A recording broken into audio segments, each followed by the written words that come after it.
and they'll throw her into the red courtyard to be humiliated by everyone. She's your empress, yet those people have humiliated her so much that you can't find a single good piece of flesh on her body. After saying the last word, my father couldn't hold on any longer. His eyes rolled back, and he fainted from crying. Song Huaichuan also fainted, his vision blurring. The guards wanted to help her, but she stopped them with a sharp shout. She carefully cradled my remains in her arms, as if they were precious treasures. Behind him, Qin Yue, looking weak, was helped up. Stumbling along, she gently called out to Song Huaichuan, but he seemed to have finished. Even when he tried to approach, she pushed him away. Qin Yue had never suffered such humiliation. Stunned, she slumped to the ground, her eyes brimming with tears. Your Majesty, Wan spent a night in the red courtyard. She might have contracted some illness and died. Please let go. Be careful not to harm your health. As soon as Song Huaichuan raised his swollen eyes and stared at him, he gritted his teeth and roared at him. Get out of here. Qin Yue stared at him in disbelief, her eyes wide. She struggled to get up, her eyes red, and tried to hug Song Huaichuan. Even her voice was tinged with sorrow. Your Majesty, Yue heir deserves to die. I shouldn't have spoken out of turn. Please, for the sake of Yue heir's short remaining life, forgive me, won't you? She put on an act, coughing lightly twice, trying to draw Song Huaichuan's attention, as she always had. But this time, Song Huaichuan didn't even want to look at her. He waved her away, holding my remains, and strode off. Wan, don't be afraid. I'm taking you home right now.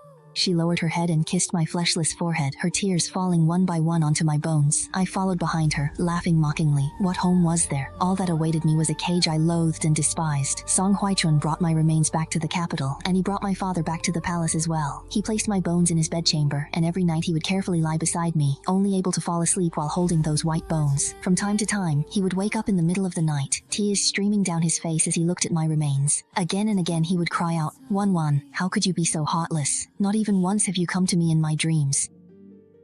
In her dazed state, she would stroke my non-existent embroidered hair, lamenting, You cannot heal yourself. I only wanted to teach you a lesson in small matters. How could you be so heartless as to abandon me and leave you? How am I supposed to live? Seeing her frenzied state, my heart remained as still as stagnant water. Song Huaichuan, the truly heartless one is you. We've known each other since we were young, 15 years. Even a dog could be tamed in that time. Yet you showed me no pity whatsoever, leaving me to endure a fate worse than death on my last night. Song Huaichuan neither ate nor drank, his spirit gradually withering. In just half a month, he appeared to have aged 10 years, and the world seemed to turn cruel. He became as thin as a skeleton. Qin Yue knelt outside his palace, wanting to see him, but he refused no matter what, letting her faint in the freezing snow. When the imperial physician arrived, Qin Yue's lips were bluish purple, and her face was red and swollen from the cold. Unexpectedly, the physician diagnosed her with pulse diagnosis. When Qin Yue came to deliver the good news, Song Huaichuan was placing my remains in front of a bronze mirror, holding the epitaph and trying to comb my hair. His erratic behavior terrified her. Instead, she complained that Qin Yue's screams were too loud and ordered her to be dragged away and given 50 lashes. The palace maid beside Qin Yue couldn't help but plead for her. Your Majesty, the imperial concubine is pregnant and may not be able to withstand such torment. Song Huaichuan didn't even lift his eyelids and calmly said, Fine, then let's first give her a bowl of camel soup before we beat her. Qin Yue was terrified, her face pale, and she cried out trying to grab his legs. In her haste, she accidentally knocked over a chair. My bones crashed to the ground, my already decaying skeleton shattered into countless pieces. Song Huaichuan's expression changed, and he suddenly collapsed to the ground, frantically trying to put my skeleton back together with his hands, but all in vain. He sat sprawled on the ground, wailing over the pile of broken bones. My Wan Qing Yue, you woman, you won't even spare my Wan's remains. Punish this person severely. Qing Yue was beaten to the point of near death. Her shrill cries echoed in the palace, unable to subside for a long time. She wailed and begged him for mercy. Your Majesty, Wan is already dead. Do you want to let Yue suffer the same fate? Song Huaichuan came to his senses, pushed away the executioner, and spared Qing Yue's life. He stared at the blood-covered Qing Yue with a sinister look in his eyes. The reason I spared your life was so that Wan wouldn't think I was too cruel. Guards, drag Qin Yue into the cold palace. Without my order, even the gods are forbidden to treat her. After Qin Yue was taken away, Song Huaichuan reverted to his dazed and foolish state. He painstakingly pieced my scattered bones back together, then lay on the ground, reaching out to hold my broken straight bones. Wan, does it hurt? I'll stay with you forever, and never let anyone hurt you again, okay?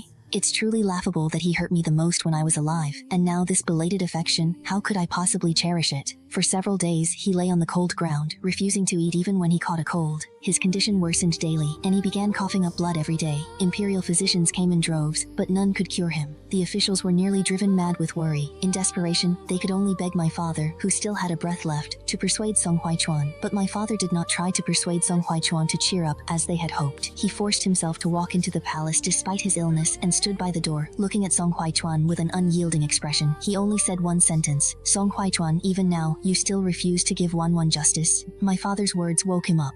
He struggled to his feet and stumbled towards the cold palace. There, Qin Yue lay on the ground, filthy and barely clinging to life. Her wounds, left untreated, had begun to fester and ooze pus, emitting a foul stench. When he looked up and saw Song Huaichuan, a hint of joy flashed in his eyes, and his voice was as sweet and charming as ever. "Your Majesty, you finally come to see Yue. Yue is in so much pain." She probably thought Song Huaichuan had come to see her on purpose. Song Huaichuan chuckled, raised his foot, and stepped on her wound, his face contorted with rage as he questioned her. "You poisonous woman, was it you who framed my empress?" Qin Yue shrank back in terror, frantically shaking her head. "No, it was Su Wan who poisoned me." She thought Song Huaichuan would still believe her as before, but she was wrong. Song Huaichuan coldly sneered and grabbed her neck. "Woman, you still dare to argue? Do you think I'll be fooled by you again? I'll make you suffer all the pain Wanwan endured."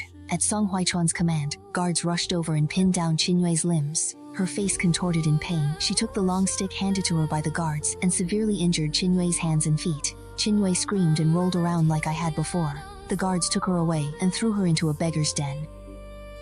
Qin Yue, terrified, struggled to crawl to Song Huaichuan's feet, but before she could even touch him, she was knocked unconscious and dragged away. A more tragic fate awaited her than mine. Those filthy beggars would torture her to the point of death. Song Huaichuan snorted coldly, not glancing at her again, and turned away. Back in the palace, Song Huaichuan began lying beside me all day again. I stared at the face I had loved for 15 years, but now felt utterly disgusted. 3 days later, news came from the guards that Qin Yue had been tortured to death. His death was far more gruesome than mine. The beggars had humiliated him to the extreme. After his death, he was thrown into a mass grave, mutilated by wild dogs. Song Huaichuan merely chuckled softly, showing no further reaction. He was terminally ill, lacking even the strength to rise. I had thought he would die of his illness, but he didn't. Several days later, the officials, unable to bear it any longer, decided to recommend the new emperor. Song Huaichuan had no children. During the struggle for the throne, he had eliminated his own brothers, the only remaining being an illegitimate son of the late emperor who had been living among the common people. He looked down on such lowly bloodlines, never expecting that the officials would find him and prepare to have him ascend the throne. When the news of a new emperor spread, Song Huaichuan was curled up on the floor covered in brocade, clutching a pile of incomplete pieced-together bones tightly. He suddenly raised his head, his face twisted with grief, and his clouded eyes flashed with a beast-like ferocity. "Who dares? This is the emperor chosen by the mandate of heaven. How dare you establish a new ruler before the rightful one is dead? You traitors!" He struggled to get up, but after days without food or water, his body was too weak. He had barely propped himself up when he crashed back to the ground, his chest heaving as he coughed up a mouthful of dark red blood. The guards stood outside the hall, exchanging glances, none daring to help. They had long seen through the emperor's incompetence and cruelty, and now only prayed for a new ruler to ascend the throne and restore peace to the land. Seeing no one respond, Song Huaichuan roared like a madman. "All of you come in. I'm going to deal with you. Deal with that bastard." She reached out her trembling hand to grab the bedside table, but her fingertips only touched cold air. Instead, she gripped a blood-stained piece of bone tightly. "Wanwan, do you see? They all want to betray me. Only you won't leave me. Help me deal with them." I floated above the electric beam, coldly watching his hysterical state, my heart devoid of any emotion, only filled with endless mockery. He had purged his own brothers, stepping on his family's blood to ascend the throne. Now, he was betrayed and abandoned by all. It was merely the cycle of cause and effect. Retribution was inevitable. Seeing no one paying attention, Song Huaichuan struggled to crawl towards the brocade box containing the bone fragments. He carefully gathered all the broken bones into his arms, as if holding the most precious treasure. "Wanwan, let's go. I'll take you away from this filthy place to a place where it's just the two of us." He rushed out of the palace, his thin dragon robe flapping wildly in the cold wind, his hair plastered messily to his face, devoid of any imperial majesty. The guards behind him hesitated, but ultimately gritted their teeth and followed. In the square outside the palace, Zhao Heng was discussing the relocation of the capital with his officials. This illegitimate son of the late emperor, dressed in a long black robe, stood tall and straight, his eyes displaying a similar composure to his father. Hearing the movement behind him, he slowly turned and saw the crazed Song Huaichuan stumble in. Song was holding Jinhe like a lifeline, his eyes fixed intently on Zhao Heng. "You lowly bastard, how dare you covet my empire?" He slammed the brocade box down on Zhao Heng. The shattered bones inside scattered all over the ground. I looked at the bone fragments, gleaming coldly in the sunlight, and a sudden wave of sorrow washed over me. I had not found peace in life, and even in death, my remains were not complete. Zhao Heng dodged to the side and looked calmly at Song Huaichuan. "Your Majesty, you are terminally ill and unable to govern. Good governance is what the people desire. I beg your Majesty to reconsider." Song Huaichuan laughed in anger. "I will make you all pay for Wanwan's death." He suddenly pulled out a dagger from his robes. It was the dagger I had personally crafted for him for self-defense. The scabbard was engraved with the initials of our names from our youth. Now, he used it to point at the officials and guards. Seeing this, they immediately stepped forward and subdued him. The dagger fell to the ground with a crisp sound. When Song Huaichuan was escorted back to his palace, he continued to curse. "You ungrateful bastards, if it weren't for me, you wouldn't have the wealth and glory you have today." He cursed until his throat was dry and collapsed on the ground. His gaze fell on the scattered bone fragments, and he suddenly began to wail.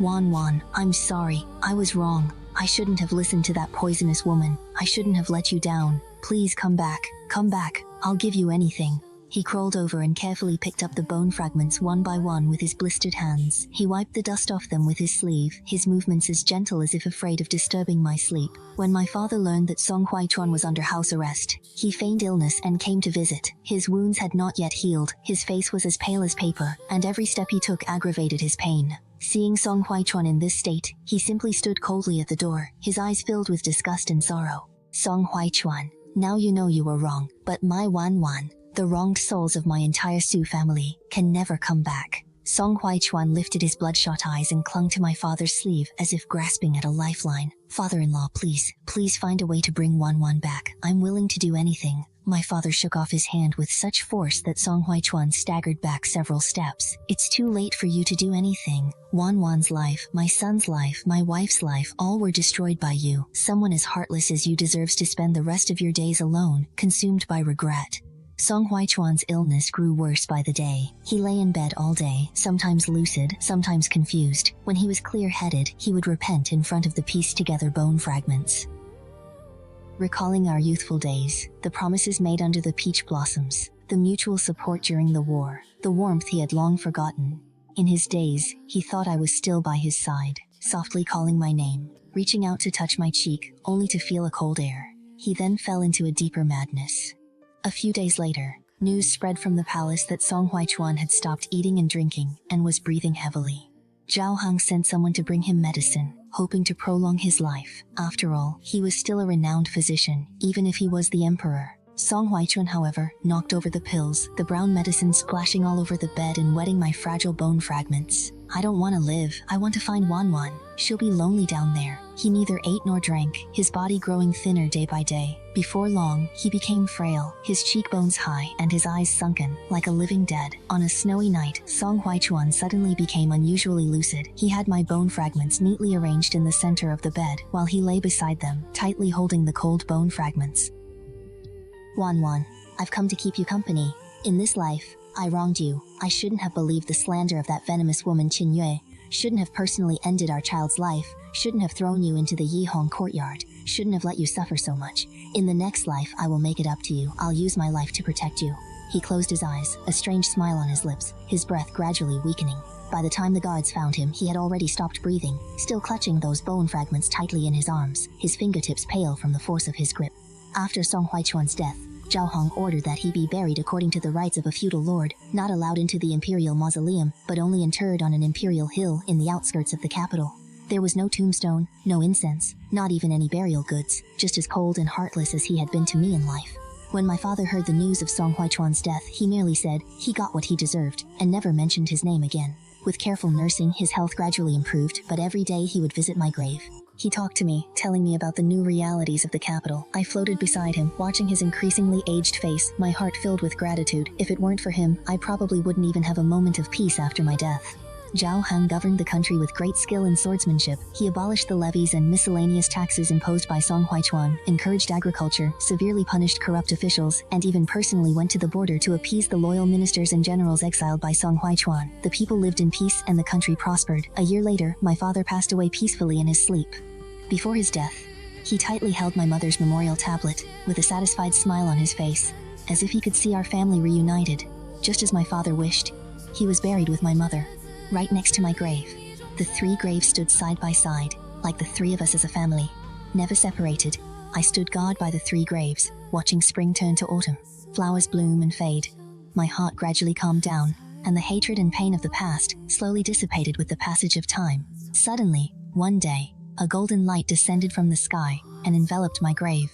I felt my soul gradually solidify, and was no longer in a state of nothingness. An old man with white hair appeared before me. He was dressed in a Taoist robe, with a Taoist-like appearance and compassion between his brows.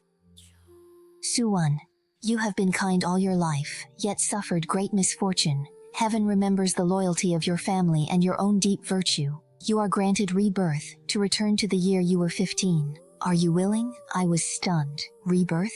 Could I really live again and change those tragic fates? The old man nodded. Just close your eyes, and when you open them, you will return to the time before everything began. All regrets can be mended. I closed my eyes, my heart filled with mixed emotions. When I opened them again, I was in my familiar boudoir. Sunlight streamed through the curtains, and the air was faintly scented with peach blossoms. My maid, Xiao Tao, came in with lotus seed soup. Seeing me awake, she smiled. Miss, you're finally awake. Young Master Song has been waiting outside for a long time. He wants to take you to see the peach blossoms outside the city.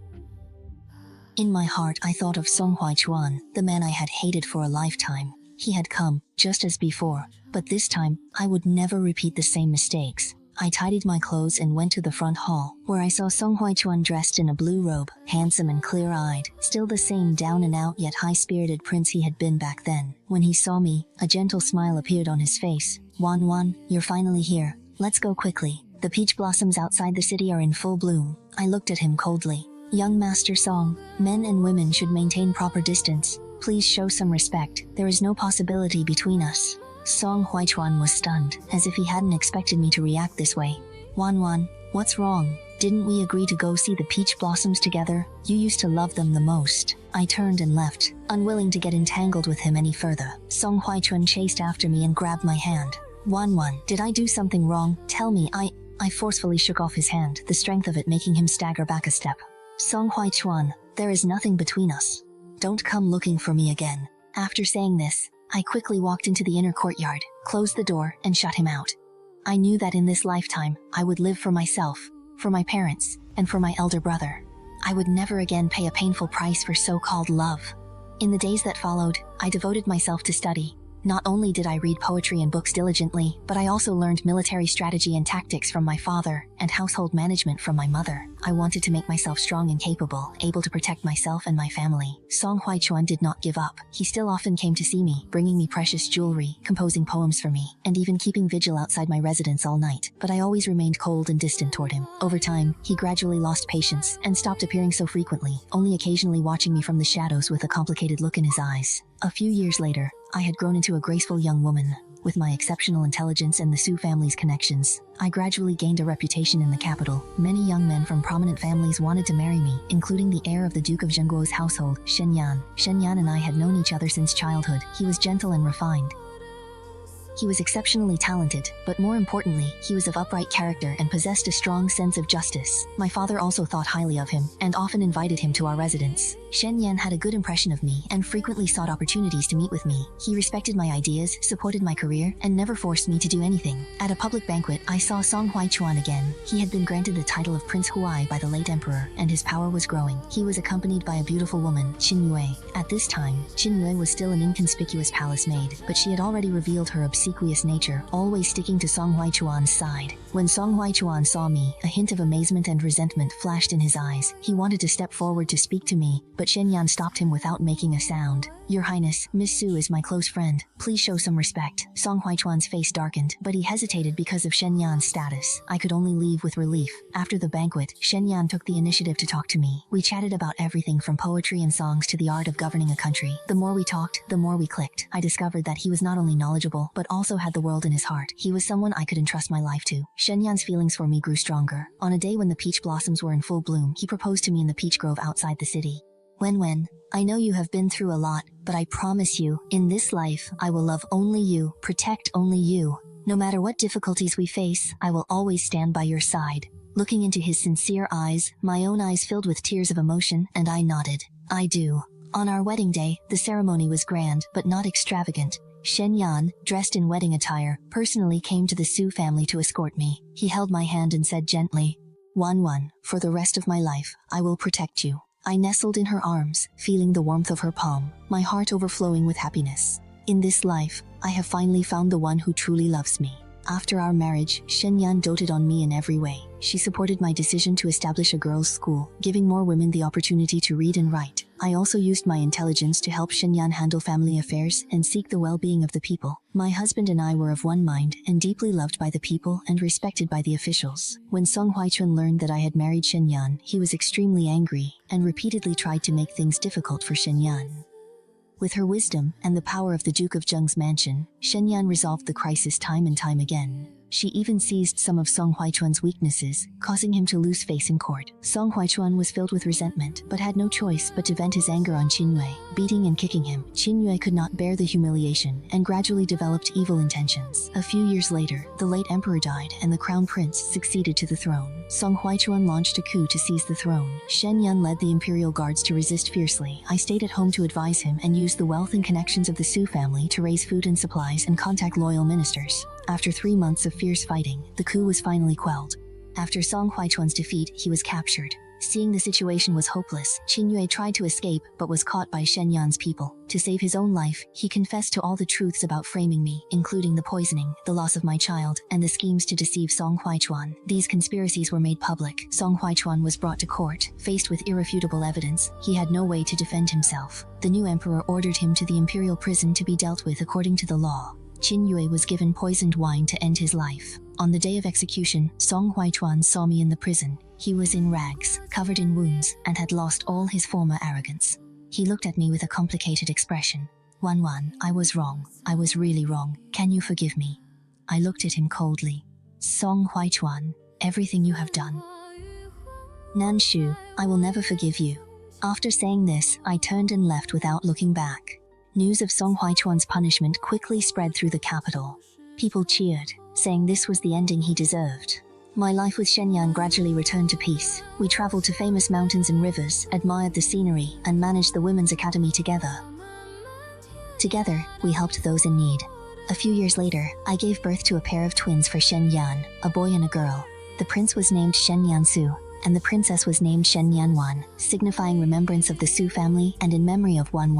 The children were smart, lively, and adorable, bringing much joy to our lives. Shen Yan showered all his love on the three of us. He was no longer the formidable heir of the Duke of Zhengguo, but a gentle and considerate husband and father. Every day, after finishing his duties, he would make time to play with the children, tell them stories, and teach them to read and write. Shen Yansu inherited Shen Yan's steadiness and decisiveness, showing extraordinary military talent even at a young age.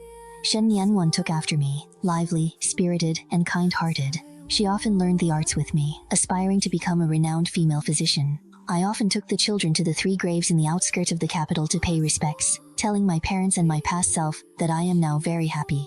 Shen Yan would also accompany me, respectfully bowing. He knew my past, felt for my hardships, and cherished our relationship even more. We planted many peach trees in front of the graves, and every spring, the peach blossoms bloomed, covering the hills and fields, just like the dreams I couldn't fulfill in my previous life. On a sunny afternoon, Shen Yan and I took the children for a walk in the imperial garden. The children chased each other and played on the grass, their laughter crisp and clear. Shen Yan held my hand gently and said, Wen, it's truly wonderful to have you by my side. Leaning into her embrace, I smiled and replied, meeting you has been the greatest fortune of my life. The wind blew, scattering petals that fell on us and on the children, creating a magical, warm, and beautiful scene. I knew this happiness was hard-won, exchanged for the suffering of my past life. All the hatred and pain from before had become fleeting clouds. Song Hui Chuan, Jin Yue. Those who once hurt me had all received the retribution they deserved. And I, after being reborn, finally found the happiness that belonged to me. I will cherish this happiness, and together with Shen Yan, hand in hand, we will protect this hard-earned peace and tranquility. Our story will also become a legend, passed down through generations in the long river of history. Later on, Shen Yansu grew up and inherited the title of Duke of Zheng, becoming a distinguished general who guarded the borders of the nation. Shen Yanwan, on the other hand, became a renowned female physician, traveling far and wide and saving countless people. Shen Yan and I retired from the public eye and began living a carefree, leisurely life. We built an elegant residence in Jiangnan, with a small hill behind the house, covered with peach trees. Every spring, the peach blossoms would bloom. The beauty was beyond words. Here, we read, wrote, planted flowers, and raised fish, living peaceful and happy days. On a morning when the peach blossoms were in full bloom, I sat beneath the peach trees, watching Shen Yan brew tea for me while the children played nearby. Sunlight filtered through the petals, warm and gentle. I closed my eyes, a blissful smile appearing on my lips. In this life, I finally became the person I wanted to be. No betrayal, no hurt, only love and sorrow, only peace and happiness. This happiness will continue on forever.